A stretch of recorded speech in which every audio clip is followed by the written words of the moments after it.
Olá pessoal, bom dia, tudo bem com vocês? Hoje a gente vai continuar os conteúdos relativos ao curso pré-vestibular e a gente vai falar sobre imperialismo. Imperialismo é um fenômeno que acontece na segunda metade do século XIX, a partir da segunda metade do século XIX, e se estende até o período posterior à Segunda Guerra Mundial. Ou seja, são mais ou menos 100 anos aí de imperialismo. Imperialismo que também tem um outro nome, neocolonialismo. Portanto, esses dois termos servem para designar o mesmo fenômeno histórico, imperialismo e neocolonialismo, são sinônimos. O que diferencia, por exemplo, então, o neocolonialismo do colonialismo que aconteceu anteriormente? Colonialismo é o fenômeno que acontece por volta do século XV, XVI e XVII, lá na época da expansão marítima portuguesa, da expansão marítima espanhola. Esse fenômeno, portanto, é o colonialismo. E agora a gente vai ter, portanto, a partir da segunda metade do século XIX, o neocolonialismo. O colonialismo, que a gente já estudou, é um período em que as nações europeias, principalmente Portugal e Espanha, começam a explorar com mais intensidade controle direto territorial sobre algumas regiões do mundo, principalmente a América. Vocês sabem que a América, por exemplo, foi dividida entre Portugal e Espanha. Tem lá o Tratado de Tordesilhas, que delimitou as possessões de Portugal, delimitou as possessões de Espanha.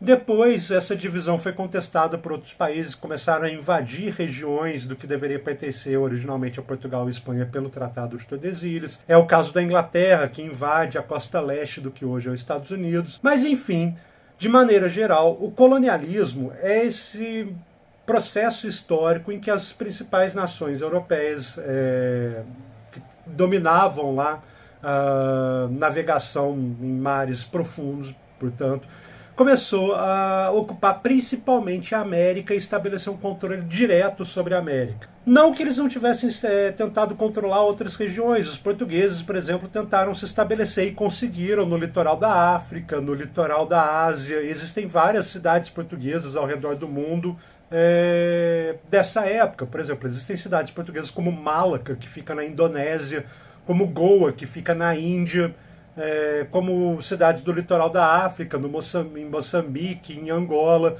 Portanto, os portugueses conseguiram estabelecer um certo domínio sobre outras regiões que não fossem apenas a América. Só que esse domínio das nações europeias na época do colonialismo não foi um domínio territorial direto e intenso nas outras regiões. Os portugueses e os espanhóis, assim como os outros países da Europa, franceses, ingleses e holandeses, eles não conseguiram estabelecer um controle direto sobre a África e sobre a Ásia. Isso aconteceu por uma série de motivos. No caso, por exemplo, da Ásia, porque as populações originárias lá dessas regiões tinham capacidade de resistir aos portugueses e estabelecer um comércio com esses portugueses que fosse feito segundo os próprios termos deles, nativos dessas regiões. É o caso dos indianos, é o caso dos chineses. Eles negociam com os europeus, mas eles fazem isso nos próprios termos, nas maiorias das vezes. Ou seja, os portugueses e outros europeus não conseguiram estabelecer um contato tão direto e tão intenso como aconteceu aqui na América, onde eles puderam construir cidades, se estabelecer definitivamente, controlar a população nativa, os portugueses e os espanhóis, aqui no caso da América. Outra coisa que fez com que os europeus não conseguissem se estabelecer diretamente nessas regiões foi o desconhecimento do território. O território era bastante hostil à investigação. Os europeus desconheceram durante muito tempo qual era a verdadeira extensão do território africano, como era o interior do território africano. Isso acabou mantendo os europeus circunscritos ao litoral da África e também ao litoral da Ásia, que não foi exatamente o que aconteceu aqui na América. Aqui na América, por exemplo, os espanhóis tiravam ouro do interior do México, prata do interior do que hoje é o Peru, lá no alto da Cordilheira dos Andes. Aqui também os portugueses estabeleceram, por exemplo, a exploração aurífera lá na região das Minas, que é uma região do interior. Isso não aconteceu de maneira análoga lá na África, nem lá na Ásia. Os europeus desconheciam largamente como era a geografia do interior desses continentes na época do colonialismo. O que acontece, portanto, é que a exploração dessas regiões não foi tão intensa e direta como foi a exploração da América no período do colonialismo. Ah, professor, isso significa que não teve exploração? Obviamente que não significa isso. Teve muita exploração. O caso mais cruel e dramático é a escravidão. Os europeus em geral, retiravam escravos da África e traziam aqui à América para trabalhar compulsoriamente. Ou seja, isso é uma forma de exploração bastante cruel, bastante absurda e bastante intensa. Mas isso não era feito com controle direto, necessariamente, de regiões lá na África. Os portugueses, por exemplo, controlavam regiões do litoral e negociavam a compra de escravos com tribos do interior da África, que, portanto, conseguiam escravizar os povos e trazer para o litoral para revender para os portugueses. Ou seja, embora, durante o período do colonialismo, exista uma exploração cruel dos europeus sobre os povos africanos, isso não se fez necessariamente a partir de um controle direto, territorial, com presença maciça de europeus lá na África. Então, isso é o período do colonialismo. Majoritariamente, a Europa explorou, controlando territorialmente e com mais intensidade, a América. Agora, na época do neocolonialismo, os europeus vão começar a explorar com mais intensidade esses dois continentes que não tinham sido explorados com tanta intensidade até então. É o caso da África e da Ásia. Então, portanto, o neocolonialismo acontece na segunda metade do século XIX, quando os países europeus se dedicam a explorar, estabelecer um controle direto, militar, com a administração total de regiões da África e da Ásia que até então não eram controladas pelos europeus. Esse fenômeno do imperialismo, ele é simultâneo ao fenômeno da segunda revolução industrial. E essas coisas acontecem relacionadas umas às outras. A segunda revolução industrial é o momento em que outros países começam a se industrializar, e não só a Inglaterra, não só a França, que já tinham se industrializado lá na virada do século XVIII para o XIX. Então, o que acontece agora na segunda metade do século XIX é que a gente tem um conjunto de nações que são nações industrializadas, que priorizam o desenvolvimento da atividade industrial. E essas nações vão começar necessariamente a entrar em conflito, em confronto, para conseguir estabelecer, por exemplo, seus interesses industriais. Que tipo de interesses industriais são esses? Áreas produtoras de matéria-prima, isso é importante. Regiões com trabalho barato, eles pudessem explorar esses trabalhadores de maneira sistemática e barata, e também mercados consumidores. Todos os países que se industrializaram estão interessados nessas três coisas. Quando era só a Inglaterra que tinha se industrializado, ela consegue controlar essas três coisas sozinha, sem nenhum tipo de competição. Ela tem acesso aos mercados consumidores do mundo todo, principalmente tecidos. Agora, na segunda metade do século XIX, não. Tem uma série de países industrializados. Estados Unidos, Alemanha, Inglaterra, França, Japão, outras regiões que estão começando a se industrializar, como Espanha, norte da Itália. Todas essas regiões estão competindo por matéria-prima, competindo por mercados consumidores, competindo para conseguir ter acesso a trabalhadores que pudessem ser explorados da maneira mais barata possível. Portanto, existe uma competição internacional que é fruto da segunda revolução industrial. E essa competição internacional é o que faz com que esses países comecem a disputar controle sobre áreas coloniais que até então não tinham sido exploradas tão intensamente. E é aí que entra a África e a Ásia no interesse do europeu. Então o que acontece é que esses países europeus começam a disputar para ver quem vai controlar essas regiões desses dois continentes. Isso gera uma tensão internacional. Os países começam a debater até que ponto aquilo deveria ser colônia de um e não de outro. Isso necessariamente, portanto, tem como consequência um aumento da tensão entre os países europeus que começam a disputar colônias. Para piorar, esse fenômeno é intensificado por causa do surgimento da Alemanha como nação. Eu comentei com vocês na última aula, quando eu falei de Revolução Industrial, eu falei da Revolução Industrial na Alemanha, que até 1871 a Alemanha não existia. A Alemanha era um conjunto de reinos, principados ou cidades livres que não tinham uma unidade entre eles. Eram vários reinos pequenos no que hoje é a Alemanha. Esses reinos, entre 1866 e 1871, eles entram em guerra entre eles e com regiões vizinhas. Geralmente essas guerras são lideradas por um dos reinos, que é a Prússia, e a Prússia consegue forçar a unificação política da Alemanha. Então, em 1871, surge o Reino da Alemanha, o Império Alemão, na verdade, em 1871, que é a unificação desses vários reinos. O problema é que quando esses reinos estavam isolados, eles politicamente, militarmente e diplomaticamente não tinham tanta força assim. Mas agora, todos eles juntos, transformados em Império Alemão, esse Império Alemão ele tem condição de entrar na questão diplomática internacional como uma potência diplomática, militar e com um contingente populacional enorme. Ou seja, em 1871 brota no meio da Europa uma nação gigante e poderosa, que não existia até então, e essa nação é a Alemanha. E a Alemanha, como não existia até então, a partir de agora passa a demandar ter acesso a áreas coloniais para que ela pudesse explorar e isso pudesse subsidiar o desenvolvimento da sua indústria. Ao contrário dos outros países que já tinham colônias há tempos, a Alemanha não tinha, ela sequer existia. E a partir de agora, então, ela surge um novo jogador aí, digamos, nesse jogo internacional, e esse jogador é um jogador poderoso, e ele começa a exigir ter acesso a suas colônias. Só para lembrar um tópico que eu já falei também em umas aulas passadas, eu comentei com vocês sobre o Congresso de Viena, quando eu estava falando sobre a era napoleônica, sobre as guerras napoleônicas e tudo mais. Eu comentei que o Congresso de Viena pôs fim às guerras napoleônicas e ele tinha 3 princípios: o princípio das legitimidades, o princípio das compensações e o princípio do equilíbrio europeu. Esse princípio do equilíbrio europeu, eu falei para vocês naquela aula, que era uma ideia de que as nações europeias deveriam se manter mais ou menos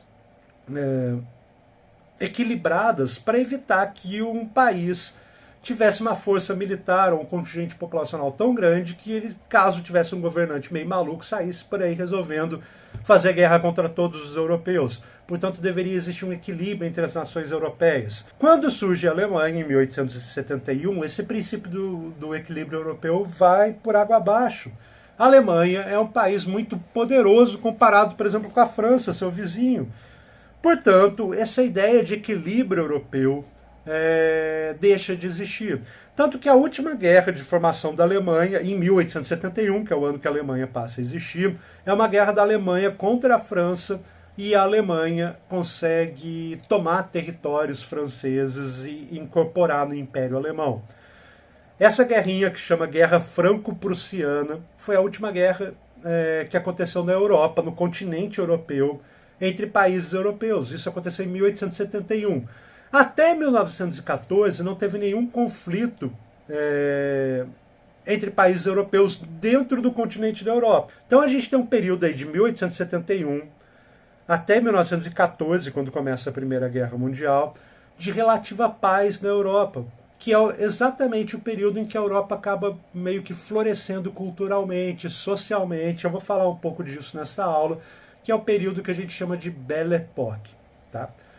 Ou seja, o que eu estava colocando anteriormente é que o surgimento da Alemanha e a industrialização de outros países provocam um rearranjo das forças internacionais, e esse rearranjo exige que seja debatido o controle colonial. Portanto, a Alemanha, de tanto forçar a barra para redefinir as posses coloniais, acaba conseguindo organizar uma conferência entre países europeus em 1885, que ficou conhecida como Conferência de Berlim, por 2 motivos. Primeiro, foi uma conferência. Segundo, aconteceu em Berlim.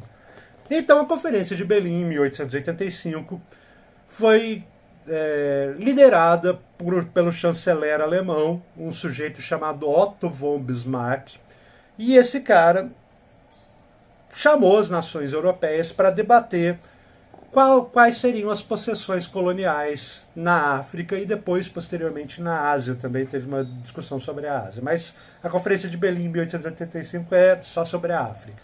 E daí, portanto, essas nações europeias se reúnem lá em Berlim, pegam um mapa da África e acabam dividindo a África em possessões coloniais entre os países europeus. Isso é feito sem considerar as populações que viviam na África, as diferenças étnicas, as fronteiras geográficas. Basicamente, eles pegaram como se fossem réguas e dividiram o continente africano em possessões e entregaram para as potências europeias, para a França, para a Inglaterra, para a Alemanha, para a Itália, para Portugal, para a Bélgica, para a Espanha. Todos esses países começaram a ter suas colônias lá reguladas pela Conferência de Berlim. E como eu falei, essa divisão não considerou nenhum ponto étnico das populações que moravam lá na África, nem considerações culturais, nem considerações geográficas. Foi uma divisão bastante matemática quase dos continentes africanos. Tem um mapa que considera quais são as fronteiras territoriais lá na África por volta de 1880, ou seja, antes da Conferência de Berlim, e qual foi a divisão posterior, por volta de 1913, às vésperas da Primeira Guerra Mundial, já depois da Conferência de Berlim. É interessante que vocês vão ver no mapa, o mapa antes da Conferência de Berlim, que existem vários reinos autônomos, principalmente no interior da África. E depois, esses reinos deixam de existir e são incorporados a colônias europeias. Toda a África já está dividida e colonizada às vésperas da Primeira Guerra Mundial. Tem um outro mapa interessante, que é um mapa de um lado, do lado esquerdo a gente tem o mapa das diferenças étnicas e linguísticas da África, e do outro a gente tem um mapa com a atual divisão geográfica política da África. Vocês vão ver que as diferenças geográficas políticas, o mapa político da África hoje, ele é muito mais parecido com a divisão que foi feita na Conferência de Berlim, do que realmente a consideração de grupos étnicos, linguísticos, culturais diferentes, que era o que teoricamente deveria ser a base para o surgimento de nações. Ou seja, as fronteiras dos países africanos hoje são muito mais por causa da Conferência de Berlim do que, de fato, dos interesses das populações africanas antes da Conferência de Berlim. A gente tem aí um contexto em que os países europeus dividem a África e depois dividem a Ásia entre eles para colonizar com mais intensidade, e essa divisão é feita sem nenhuma consideração às populações locais. A ideia disso era evitar os conflitos entre as populações europeias, regular a divisão entre elas das suas possessões coloniais para que não tivesse briga, para que a concorrência pudesse ser um pouco que minimizada. Mas, na verdade, isso não foi exatamente tão bem sucedido. Enquanto no continente europeu, como eu falei, não tem mais guerras, essas populações, esses países europeus começam a brigar entre eles com guerras esporádicas, rápidas, nas fronteiras das suas possessões coloniais. Ou seja, os europeus deixam de brigar no continente europeu e passam a brigar em outros continentes, no caso na África e na Ásia. Então, esse contexto aí do imperialismo ou do neocolonialismo, que são dois nomes para a mesma coisa, esse contexto é um contexto de concorrência, de briga, de guerra, apesar dos esforços para evitar essas brigas e essas guerras. Nos slides que vocês têm acesso aí, eu coloquei algumas guerrinhas que, óbvio, vocês não precisam decorar o significado delas, vocês não precisam decorar nem as datas, óbvio, mas é que para que vocês tenham já pelo menos visto alguma vez algum conjunto de guerras que está relacionado ao contexto do imperialismo ou neocolonialismo. Eu listei algumas aí, as mais importantes. Por exemplo, tem as guerras do ópio, que acontecem entre a Inglaterra e a China. A China era extremamente refratária a fazer comércio com o Ocidente. A China preferia se manter isolada e não, portanto, entrar num comércio segundo os interesses do Ocidente, mas a Inglaterra não concordava com essa postura. Portanto, a Inglaterra forçou uma guerra contra a China, na verdade, duas guerras contra a China, as tais guerras do ópio, para que a China fosse forçada a abrir o comércio ao Ocidente, que é o que acontece com o Tratado de Nanjing, quando a China, depois de perder as guerras do ópio, acaba sendo forçada a começar a negociar com o Ocidente, e depois dali, em pouco tempo, começa a ser ocupada formalmente por países ocidentais. Outra coisa interessante relacionada à Guerra do Ópio é que a Inglaterra passa a fornecer um produto que era proibido na Inglaterra, mas ela passa a fornecer em larga escala para a China, que é o tal do ópio, que é uma substância que tem um efeito um pouco alucinógeno. E daí, portanto, então, as guerras do ópio têm como uma consequência curiosa que a Inglaterra passou a ser uma grande traficante de drogas internacional. Afinal de contas, ela fornecia ópio para o mercado indiano. E isso foi uma das coisas que ela conseguiu fazer e lucrar muito desde que ela forçou a China a abrir o comércio para o Ocidente. Tá? Por isso, inclusive, as guerras passaram a ter o nome de Guerras do Ópio. Outro confronto colonial importante aí desse período do imperialismo foi a revolta dos cipaios. Cipaios são indianos que lutavam pelo exército britânico. A Índia dominava lá a região da... Perdão. A Inglaterra dominava a região da Índia e lá ela estabeleceu batalhões de exército britânicos, só que constituídos por nativos indianos, os tais cipaios. Por volta de 1857, esses nativos perceberam que eles eram treinados e armados e que eles eram a maioria, e, portanto, por que não se revoltar contra a ocupação inglesa? Essa revolta acabou sendo massacrada em 1859 e a Índia continuou sendo controlada pela Inglaterra depois disso. Outra guerrinha que coloca em lados opostos duas nações que estão disputando por espaço colonial, de influência colonial, é a Guerra Hispano-Americana de 1898. Essa guerra colocou de um lado os Estados Unidos e de outro a Espanha. Ainda existiam certas regiões da América que eram diretamente controladas pela Espanha, ou seja, eram colônias da Espanha até então. Essas regiões são principalmente Cuba, beleza? Cuba, a ilha de Cuba ainda era controlada diretamente pela Espanha em 1898. E no Pacífico tinha um outro arquipélago que também era controlado ainda de maneira colonial pela Espanha, que eram as Filipinas. As Filipinas, inclusive, têm esse nome porque isso é uma homenagem ao Filipe II, rei da Espanha, durante lá o auge da expansão marítima espanhola. Os Estados Unidos, já industrializado, ou em vias de uma industrialização mais intensa em 1898, querem aumentar a sua influência. E segundo a doutrina Monroe, que eu já falei para vocês algumas aulas atrás, a América era entendida como uma área de influência dos Estados Unidos e não uma área de influência da Europa. Portanto, os Estados Unidos querem diminuir a influência dos países europeus em Cuba e quer aumentar a sua influência. E as Filipinas também eram pontos estratégicos para o desenvolvimento dessa postura imperialista dos Estados Unidos lá no Pacífico. Vale lembrar que os Estados Unidos também estão aumentando seu controle sobre o Pacífico, por exemplo, incorporando o Havaí como parte dos Estados Unidos. O Havaí é parte dos Estados Unidos até hoje, e as Filipinas também estavam ali como parte do interesse americano no Pacífico. Então, os Estados Unidos, em 1898, desencadeiam uma guerra contra a Espanha para garantir a independência das Filipinas e de Cuba em relação à Espanha. É engraçado que em 1898, portanto, os espanhóis são expulsos de Cuba, Cuba consegue a independência, mas desde então Cuba fica dependente economicamente dos Estados Unidos e passa a ser como uma colônia para os Estados Unidos. Embora formalmente ela tivesse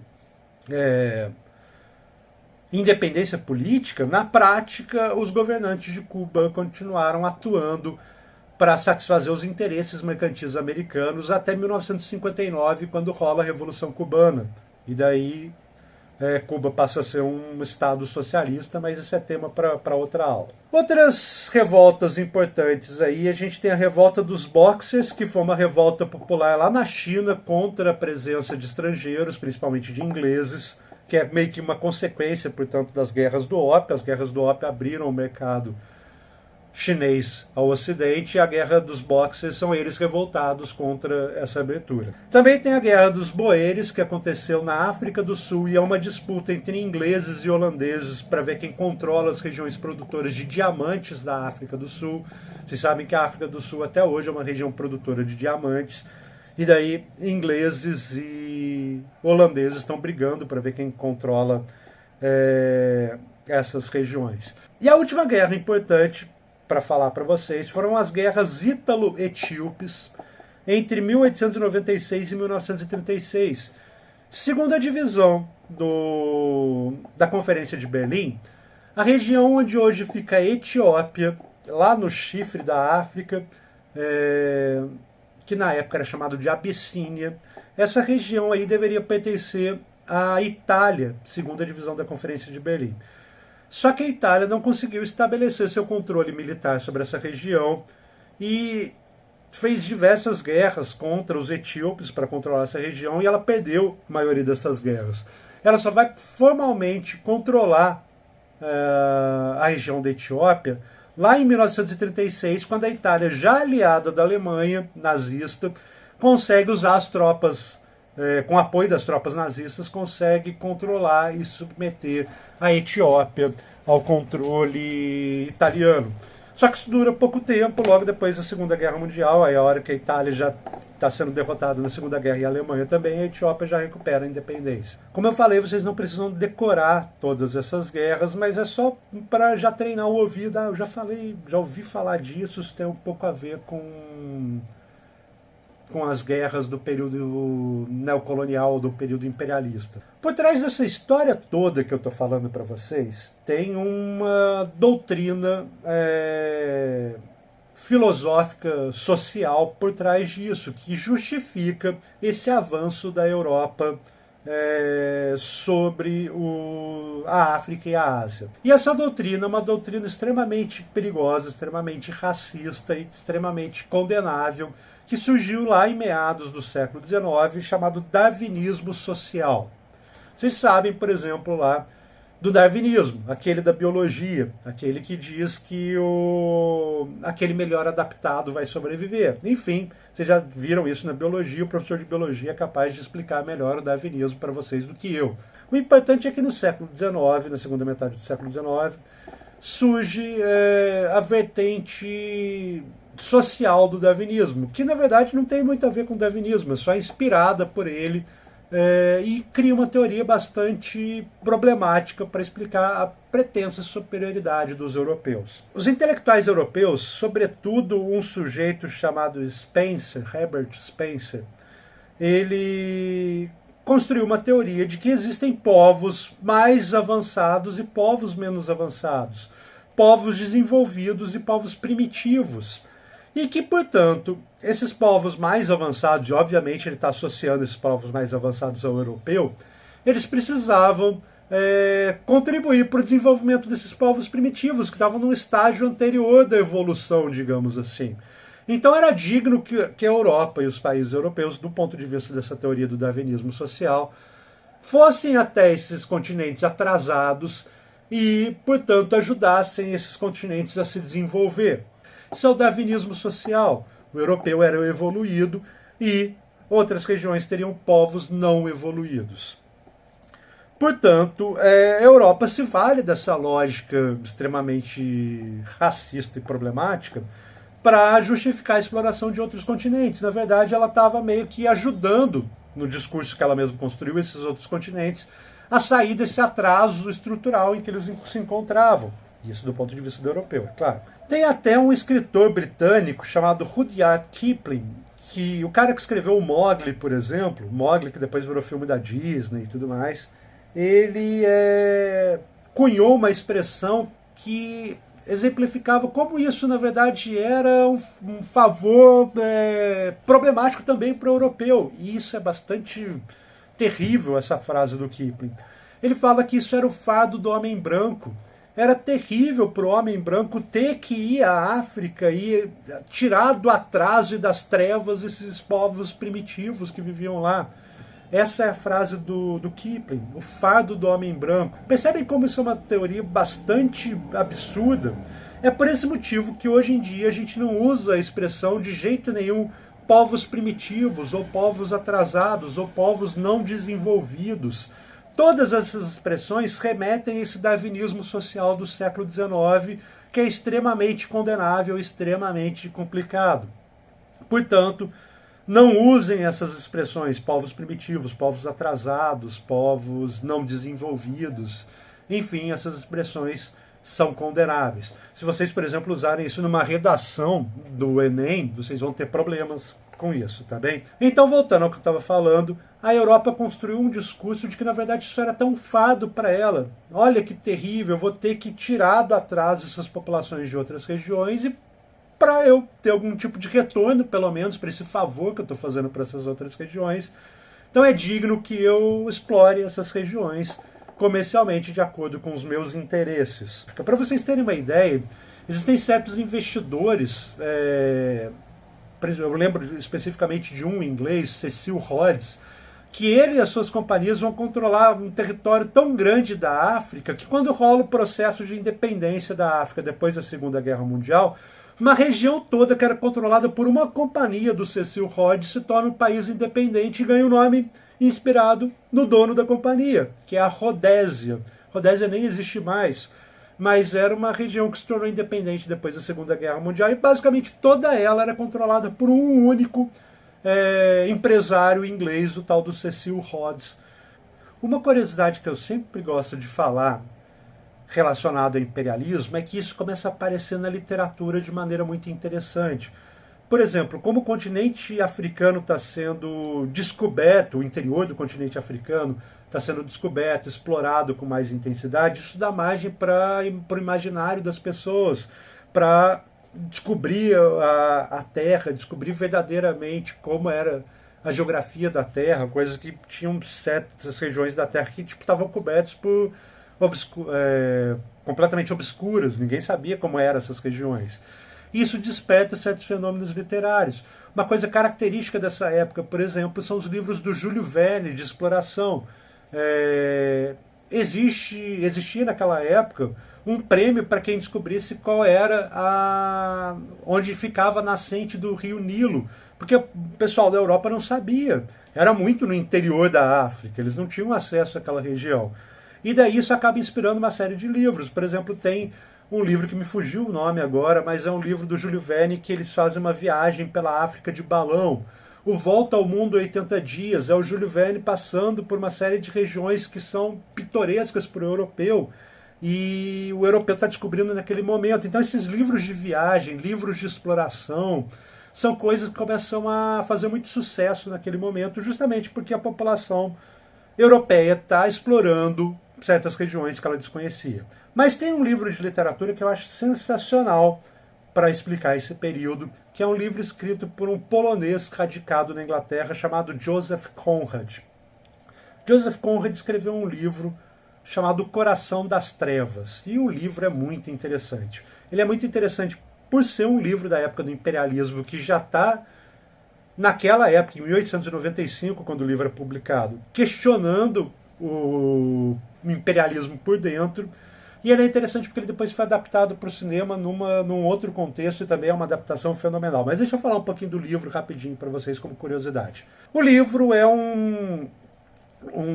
narrado por um capitão de navio que ele está meio entediado com o trabalho dele lá na Europa como capitão de navio.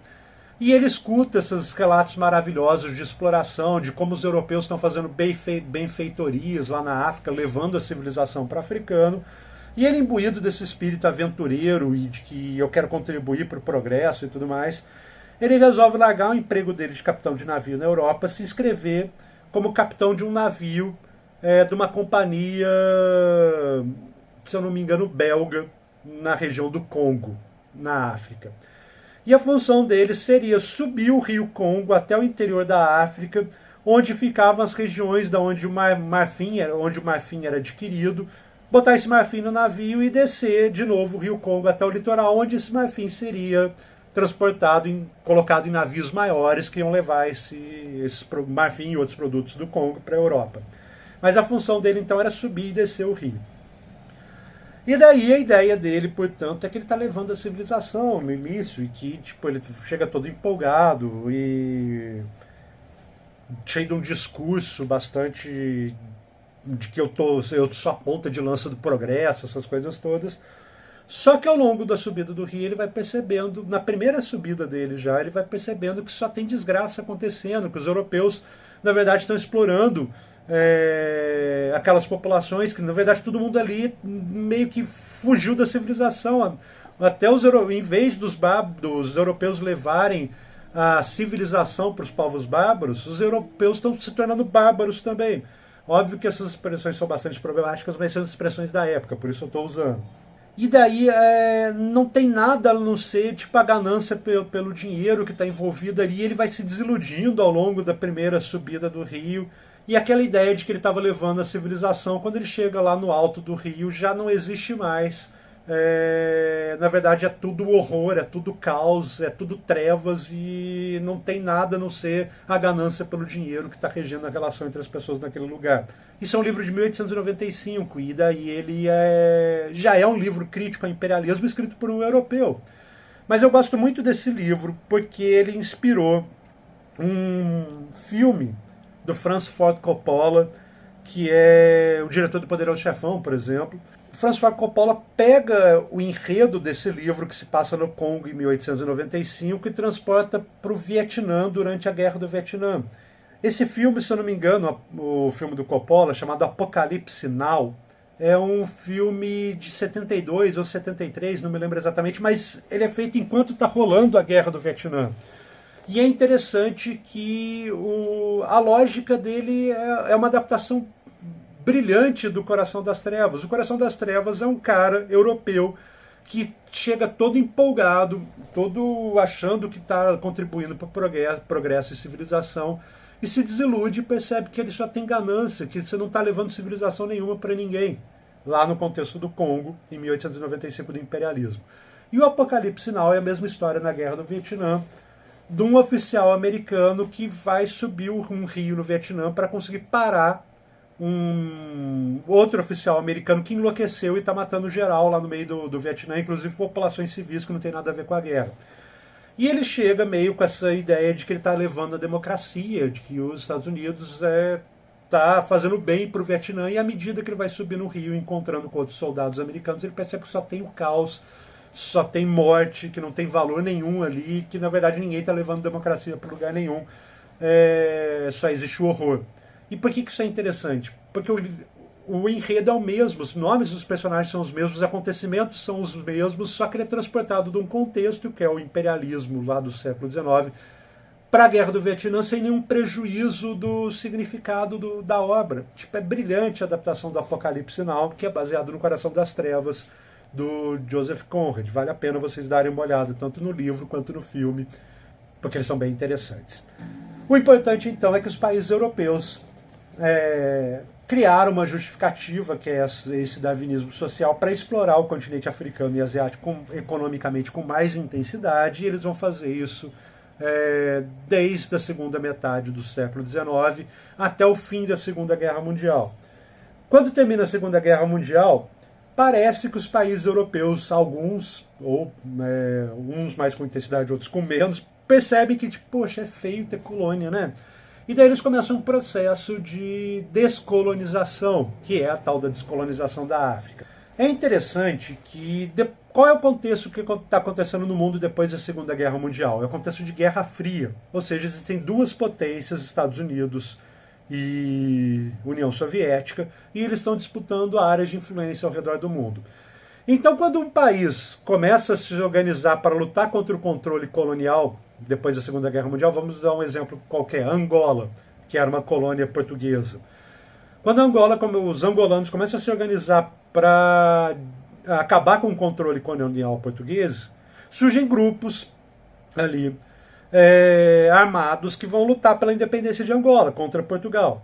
E esses grupos começam a ser, ora, apoiados pelos Estados Unidos, um outro grupo, ora, apoiado pela União Soviética. Afinal de contas, essas duas potências querem aumentar suas áreas de influência em um país que está prestes a garantir sua independência. É um país que está disponível, aí, digamos, na pista para se tornar uma área de influência da União Soviética ou dos Estados Unidos. Essas duas potências começam a apoiar movimentos de independência na África e apoiar financeiramente com armamentos. E quando rola a independência, geralmente esses dois grupos que estavam lutando juntos pela independência, um apoiado pelos Estados Unidos, outro pela União Soviética, começam a entrar em confronto entre eles. E daí, geralmente, em vários casos, a independência desses países africanos segue-se uma guerra civil entre os grupos que estavam lutando pela independência. Um caso dramático é o de Angola. Em 1974, Angola consegue a independência de Portugal. E em 1974 começa uma guerra civil entre grupos que lutaram pela independência de Angola, grupos aliados ao socialismo e grupos aliados ao capitalismo. E essa guerra civil vai durar até 93. 93, do ponto de vista da história, 1993, é tipo ontem, 27 anos atrás. Ou seja, Angola foi um país explorado colonialmente por Portugal durante séculos, porque especificamente a ocupação de Angola não começa no neocolonialismo, começa lá no colonialismo. Ou seja, desde por volta de 1450, 1470, Angola está sendo explorada por Portugal, até 1974, e quando termina essa exploração colonial, segue-se uma guerra civil que dura até 1993. A mesma coisa que eu falei para Angola e falei para a África, também vale para a Ásia. Outro caso dramático de descolonização é o Vietnã. O Vietnã também tem um caso semelhante a Angola. O Vietnã era uma colônia francesa. Quando o Vietnã consegue, de alguma maneira, se libertar da França colonialmente e resolve que agora, como país independente, vai estabelecer um regime socialista, sai a França e entra os Estados Unidos como país no conflito, porque tudo bem ser independente, mas o contexto da Guerra Fria não pode ser socialista. Ou seja, o Vietnã luta contra a França para conseguir independência e quando consegue passa a lutar contra os Estados Unidos para garantir o estabelecimento do regime que a população desejava lá no Vietnã. Ou seja, o país faz guerra contra duas potências para garantir sua independência e o regime que eles gostariam de estabelecer. E o interessante dessa história é que eles venceram as duas potências, embora os Estados Unidos nunca assuma que perdeu a guerra do Vietnã. O objetivo era impedir o estabelecimento do socialismo, e o Vietnã virou socialista. Então, do meu ponto de vista, isso é uma derrota na guerra, né? Então, tudo isso é o que eu tinha para falar sobre imperialismo. Imperialismo são esses fenômenos ligados à Europa tentando controlar com mais intensidade o continente africano e o continente asiático. Para encerrar, eu tenho um outro tópico a falar, o último, que é a tal da Belle Époque, que eu adiantei lá no começo da aula. A Belle Époque é o reverso da moeda do imperialismo. Por quê? O imperialismo é o processo de expansão do controle europeu sobre a África e a Ásia e a exploração dos recursos naturais, dos mercados consumidores e tudo mais. E tudo isso gera muita riqueza para a Europa. Ou seja, enquanto eles estão explorando a África e a Ásia de maneira cada vez mais intensa, os recursos que estão sendo oriundos dessas regiões estão chegando lá na Europa e provocando uma melhoria na qualidade de vida de boa parcela da população europeia. Vale lembrar que no início do século XIX, por exemplo, a população operária da Europa estava sendo brutalmente explorada. Ao longo do século XIX, ela teve melhorias na qualidade de vida, não muitas, assim, não gritantes, mas a qualidade de vida melhorou. Ela teve acesso a uma legislação mais favorável, como, por exemplo, o direito ao descanso semanal remunerado, direito de férias e tudo mais. Ou seja, a qualidade de vida está melhorando. E com o volume de dinheiro que está vindo da exploração colonial, então até as condições de vida da população mais pobre da Europa estão melhorando um pouquinho. Tá? Não muito, não dá para dizer, olha que qualidade de vida tem um operário europeu no final do século XIX, óbvio que não. Mas ainda assim isso significava um avanço, um aumento, mesmo que pequeno, na qualidade de vida. Ou seja, a exploração colonial, o neocolonialismo, o imperialismo, traz uma melhoria para a qualidade de vida das pessoas na Europa. E essa melhoria é fruto, claro, de uma exploração sistemática que está acontecendo em outros continentes. Ou seja, uma melhoria feita às custas do prejuízo de outras populações. Ao mesmo tempo, então, que a qualidade de vida da população europeia em geral está melhorando, está rolando um período de relativa paz na Europa, que eu falei, entre 1871, quando termina a Guerra Franco-Prussiana, que é a última guerra de formação da Alemanha, até 1914, ou seja, são 29 mais 10, 39, mais 4, 43 anos de paz aí na Europa. Eu sou de humanas, por isso eu tenho que fazer a conta de cabeça. Daí, então, esses 43 anos de paz na Europa, sem nenhum conflito, é um período aí de um período bom. Se você não tem nenhum conflito europeu, não tem nenhum conflito armado, não está tendo guerra dentro do continente europeu, está rolando uma paz aí que dá para chamar até de duradoura por 43 anos. Né? Ou seja, a gente tem uma melhoria na qualidade de vida, em via de regra. A gente tem um período de relativa paz na Europa. A gente tem um período de progresso técnico-científico, material. As pessoas estão inventando novas coisas importantes como o aço, o uso da energia elétrica para iluminar as cidades e as casas, meios de transporte mais rápido. Começa a surgir uma crença inabalável na ideia de progresso técnico-material. Começam a surgir as primeiras ideias aí de que no futuro autômatos, que era como eles chamavam na época, ou que a gente chama hoje de robô, vai poder fazer o trabalho do homem e o homem vai poder se dedicar à satisfação dos seus prazeres. Ou seja, é um período pro-europeu de paz, desenvolvimento material, progresso e, principal, crença que esse progresso vai trazer mais vantagens ainda. Esse é o período entre 1871 e 1914 na Europa. É o período que a gente chama de Belle Époque. Então a Europa meio que está vivendo um período de desenvolvimento. A galera está investindo mais em artes, em cultura, porque agora a Europa está se tornando uma região em que as pessoas podem se dar ao luxo de aproveitar melhor os teatros, as artes, os museus. Ou seja, é um período de desenvolvimento cultural também. Tudo isso é o que a gente chama de Belle Époque. Na Inglaterra existe um termo mais ou menos equivalente, que é a Era Vitoriana. Na verdade não é totalmente equivalente, mas Era Vitoriana e Belle Époque são coisas bastante análogas. E daí então existe uma crença nesse desenvolvimento cultural, desenvolvimento material, desenvolvimento de tudo quanto é maneira na Europa. A Europa está se achando a última bolacha do pacote. Percebam que eu falei bolacha e não biscoito. Ou seja, existe uma autocelebração dos europeus de que a Europa está melhorando e que está tudo ficando melhor. Como que isso manifesta? Nas artes, isso manifesta na literatura, numa literatura de celebração da Europa. É óbvio que tem exceções, por exemplo, o Coração das Trevas é uma exceção, mas em geral uma leitura triunfalista. Olha como a Europa é muito sensacional.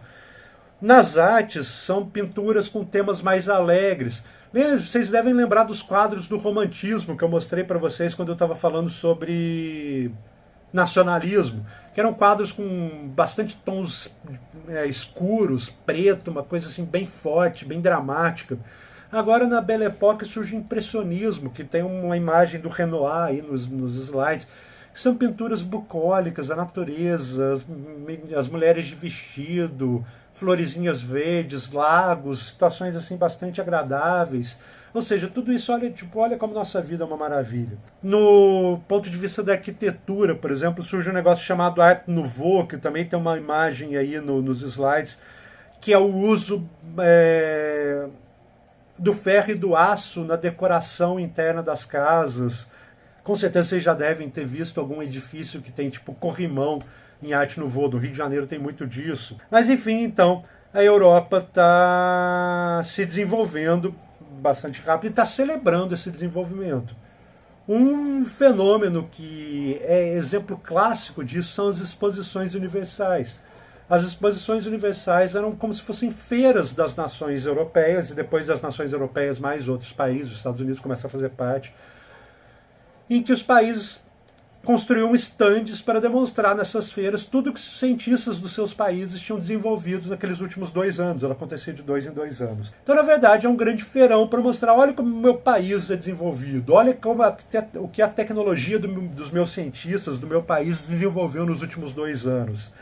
Então, essas exposições universais eram grandes feiras para mostrar como cada nação era mais impressionante que as outras. Um fato curioso sobre isso: a Exposição Universal de 1889 aconteceu em Paris. Ela aconteceu em Paris justamente para celebrar os 100 anos da Revolução Francesa. Como Paris ia ser sede da Exposição Universal de 1889, os engenheiros e arquitetos em Paris, principalmente um engenheiro específico, eles resolveram construir um monumento de aço para mostrar, olha que incrível que é possível, a engenharia francesa consegue fazer com essa nova tecnologia que é o aço. E daí eles fazem lá um símbolo fálico gigante no centro de Paris, para demonstrar que eles dominavam a tecnologia da construção em aço. E esse símbolo fálico gigante aí, que é um símbolo da suposta e pretensa superioridade da Europa em relação ao resto do mundo, é a Torre Eiffel, tá? Que foi construída por um engenheiro chamado Gustave Eiffel. Ou seja, quando vocês forem a Paris agora e estiverem lá em frente à Torre Eiffel, forem tirar aquela selfie com um mozão assim, com a Torre Eiffel atrás, lembre-se que, na verdade, aquilo é um símbolo da pretensa superioridade europeia na época do imperialismo em relação a vocês, pessoas do mundo não civilizado, não europeu, no caso a gente aqui da América Latina. Ou seja, aquilo é um símbolo de certa forma de um darwinismo social. Olha que brilhante podemos fazer com aço, olha como nós somos o farol da civilização. Isso é uma curiosidade para vocês. Então, quando vocês forem lá com um mozão para Paris, lembrem-se disso quando forem tirar aquela selfie romântica na frente de um símbolo da suposta superioridade europeia em relação a vocês. Então é isso, pessoal. Basicamente, eu falei tudo que eu tinha para dizer. Belle Époque, na verdade, é o reverso da moeda do imperialismo. Por um lado, exploração absurda de africanos e asiáticos. Por outro, o desenvolvimento material e cultural da Europa, sustentado por essa exploração. A última coisa sobre Belle Époque curiosa que eu tenho para falar para vocês é que, ao mesmo tempo que é um período de relativa paz, desenvolvimento cultural e tudo mais, os países estão investindo muito em tecnologia militar também.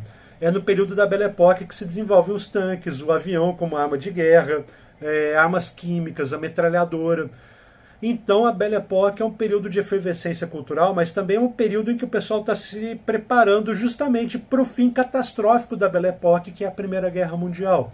Ou seja, esse período de efervescência cultural termina com um choque militar absurdo, extremamente violento, que é a Primeira Guerra Mundial. E isso termina dá um fim trágico para esse período de desenvolvimento cultural e de ufanismo europeu. Então é isso, pessoal. Espero que vocês tenham aproveitado a aula de hoje. Se vocês tiverem alguma dúvida, é só me mandar lá um zap que eu respondo assim que possível. Até semana que vem, quando a gente já começa a falar dos fenômenos relacionados à Primeira Guerra Mundial. Bom, pessoal, até mais. Abraço.